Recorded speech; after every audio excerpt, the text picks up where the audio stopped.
ನಮಸ್ಕಾರ ಐ ನ್ಯೂಸ್ಗೆ ಸ್ವಾಗತ. ನಾನು ಅರ್ಚನಾ. ರಮೇಶ್ ಜಿಗಜಿಣಗಿ ಹಿರಿಯ ನಾಯಕರು ಸರಿಯಾಗಿ ಮಾತನಾಡುವುದನ್ನ ಕಲಿಬೇಕು. ಬಂಜಾರ ಸಮಾಜವನ್ನ ಹೀಯಾಳಿಸಿದ್ದಾರೆ, ಅವರು ಕ್ಷಮೆ ಯಾಚಿಸಬೇಕು. ಬಂಜಾರ ಸಮಾಜ ರಾಜು ಆಲ್ಗೂರ್ ಅವರನ್ನ ಬಹುಮತದಿಂದ ಆರಿಸಿ ತರುತ್ತದೆ ಎಂದು ಮಾಜಿ ಜಿಲ್ಲಾ ಅಧ್ಯಕ್ಷರಾದ ಅರ್ಜುನ್ ರಾಠೋಡ್ ಹೇಳಿದರು. ನಗರದ ಖಾಸಗಿ ಹೋಟೆಲ್ನಲ್ಲಿ ಮಾಧ್ಯಮಗೋಷ್ಠಿಯಲ್ಲಿ ಅರ್ಜುನ್ ರಾಠೋಡ್ ಮಾತನಾಡಿ, ಪರಿಶಿಷ್ಟ ಜಾತಿಯಿಂದ ಬಂಜಾರ ಸಮಾಜ ಕೈಬಿಡಬೇಕು ಎಂದು ಹುನ್ನಾರ ನಡೆಸುತ್ತಿದೆ.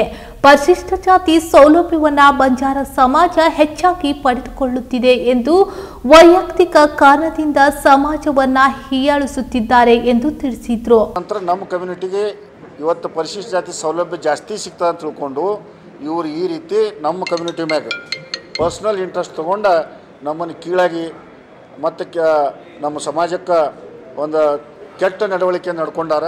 ಅದಕ್ಕೆ ಅವರು ಮೊದಲು ಕ್ಷಮೆ ಯಾಚಿಸ್ಬೇಕು. ಒಬ್ಬ ಪ್ರಬುದ್ಧ ರಾಜಕಾರಣಿಗಳಿದ್ದವರು, ಹಿರಿಯರಿದ್ದವರು ಸರಿಯಾಗಿ ಮಾತನಾಡಬೇಕು, ಕಲ್ತವರು.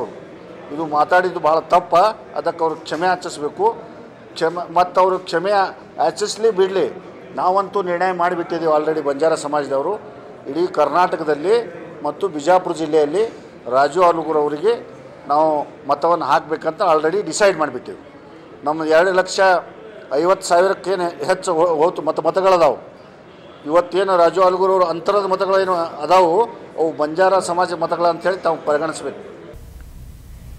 ಇದೇ ವೇಳೆ ಮಾಧ್ಯಮಗೋಷ್ಠಿಯನ್ನ ಉದ್ದೇಶಿಸಿ ಬಿಬಿ ಲಮಾನಿ ಮಾತನಾಡಿ, ಬಿಜೆಪಿ ಅವರಪ್ಪಂದು ಆಸ್ತಿ ಅಲ್ಲ, ಎಲ್ಲರ ಆಸ್ತಿ. ನಮ್ಮ ಓಟು ಯಾರಿಗೆ ಬೇಕು ಎಂದು ನಮ್ಮನ್ನು ಹೀಯಾಳಿಸಿ ನಮ್ಮನ್ನು ಪರಿಗಣಿಸಿ ತೆಗೆದುಕೊಳ್ಳುತ್ತಿಲ್ಲ. ಬಂಜಾರ ಸಮಾಜ ಓಟಿನ ಮೂಲಕ ರಮೇಶ್ ಜಿಗಜಿಣಗಿ ಅವರಿಗೆ ಉತ್ತರ ಕೊಡುತ್ತದೆ ಎಂದು ಏಕವಚನದಲ್ಲಿ ವಾಗ್ದಾಳಿ ನಡೆಸಿದ್ರು. ಪ್ರತಿನಿಧಿಯಾದ ರಮೇಶ್ ಜಿಗಜಿಣಗಿ ಸಾಹೇಬರು ನಮ್ಮ ಬಂಜಾರ ಅನ್ನು ಹೀಯಾಳಿಸಿ ಮಾತಾಡಿದ್ದಾರೆ. ಯಾಕಂದರೆ ಅವರಿಗೆ ನನ್ನ ಅನ್ಸುಮಟ್ಟಿ ಒಬ್ಬ ಹಿರಿಯ ರಾಜಕಾರಣಿಯಾಗಿ ಅವನಿಗೆ ಸೆನ್ಸ್ ಎಂಬುದೇ ಇಲ್ಲ. ಸೆನ್ಸದ ಒಂದು ಇದು ನರಾಕಟ್ಟಾಗಿದೆ ಅಂತ ನನಗೆ ಗೊತ್ತಾಗಿದೆ.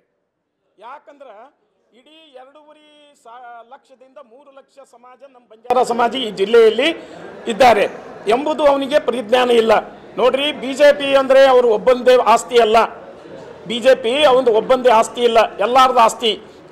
ನೀವು ಇಲ್ಲಿ ಯಾಕೆ ಬಂದಿರಿ, ನೀವು ಇಲ್ಲಿ ಇದು ಯಾಕೆ ಮಾಡ್ತೀರಿ, ನೀವು ಇದು ಏನು ನಿಮ್ಮಿಂದ ಇದು ಅದೇನು, ನೀವು ಏನ್ರಿ ಇದು ಮಾಡಿತ್ತಂದ್ರೆ ಏನ್ರಿ, ಅವ್ರದ್ದು ಹೋಟ್ ಯಾರು ಕೇಳ್ಯಾರ್ರಿ ನಾನು ಅಂತ ಹೇಳ್ತಾನ. ಹೋಟ್ ಯಾರು ಕೇಳ್ಯಾರ್ರಿ ಅಂತ ಹೇಳ್ತಾನ.